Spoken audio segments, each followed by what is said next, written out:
NIA की special team Pahalgam आतंकी हमले की लगातार जांच कर रही है और सबूत जुटाने में लगी है। शुरुआती जांच में एनआईए ने कई बड़े खुलासे भी किए हैं। संवाददाता जावेद हुसैन की एक रिपोर्ट। बैसन घाटी में हुए आतंकी हमले को आज पूरे 12 दिन हो गए हैं। देश की केंद्रीय जांच एजेंसी एनआईए के हवाले इस पूरे आतंकी हमले की जांच है। एनआईए हर एक पहलू पर इस पूरे मामले की जांच में जुटी हुई है, चाहे 3D मैपिंग हो या फिर इसके अलावा जो ओवरग्राउंड वर्कर से पूछताछ हो या फिर खच्चर वालों से या फिर उस वक्त जो मौजूद थे, जो लोग थे, पर्यटक थे या फिर वहां पर जो दुकानदार थे, छोटे बड़े, उन सब से पूछताछ कर रही है। अब तक 3000 ज्यादा से लोगों से पूछताछ की जा चुकी है।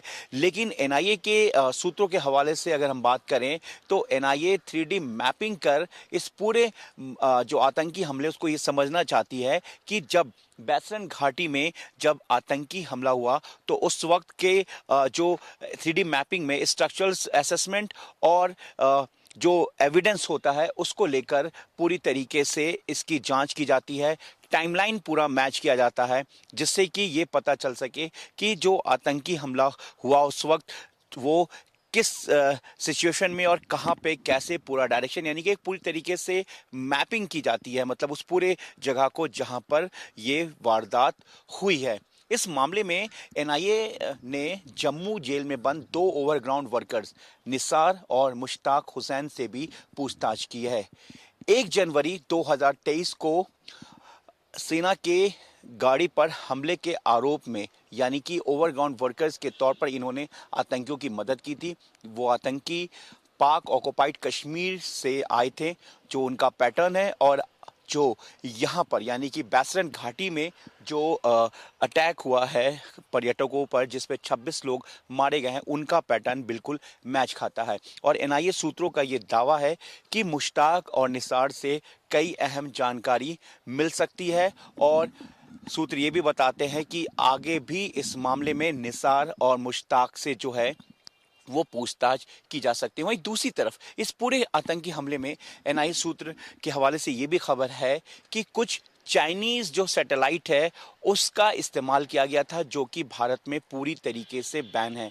हालांकि ये चीज़ें पहले भी सामने आ चुकी है कि कुछ ऐसे ऐप का इस्तेमाल किया गया था जिसमें सिम का इस्तेमाल नहीं होता है और जिसमें बिना सिम के कम्युनिकेट किया जा सकता है। तो क्या ये जो ऐप है, जो ये पूरा सैटेलाइट है, क्या ये किसी दूसरे पड़ोसी देशों के रास्ते भारत लाया गया था, क्या पहले से यहाँ पर मौजूद था?